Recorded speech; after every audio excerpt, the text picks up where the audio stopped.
আশরাফ ভাই যখন বিজয় হয়ে বিজয়ের মালা পরে এমপি হবেন এবং আমাদের দেশ নায়ক রাষ্ট্রনায়ক তারেক রহমান যখন প্রধানমন্ত্রী হিসেবে শপথ গ্রহণ করবেন তখন আমরা আমাদের পূর্ণাঙ্গ বিজয় অর্জন করতে পারবো। আমরা বিজয় মিছিল করব। আজকে এটা আমাদের আনন্দের বহিঃপ্রকাশ। আমরা আনন্দিত ছিলাম, আমরা উৎফুল্ল ছিলাম। আমরা সারাদিন পরিশ্রম করছি না খেয়ে, নিজের খেয়ে আমরা ধানের শীষকে বিজয় করার জন্য পরিশ্রম করছি। এই আবেগটাকে আমরা প্রকাশ করার জন্য আজকে আমরা তাৎক্ষণিক যে বিজয় মিছিল করছি।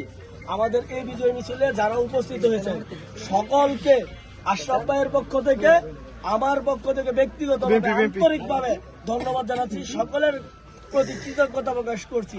আমরা বিজয় মিছিল করব, আমরা আনন্দ মিছিল করব, আমরা পার্টি করব।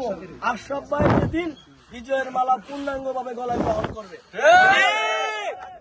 ইনশাল্লাহ আমরা সবাই ধৈর্য ধরে আমরা এমন কোন কাজ করব না তার জন্য মানুষ বলে যে কালকে আইসে না আজকে শুরু করছে, এই কথাগুলো যেন না বলতে পারে।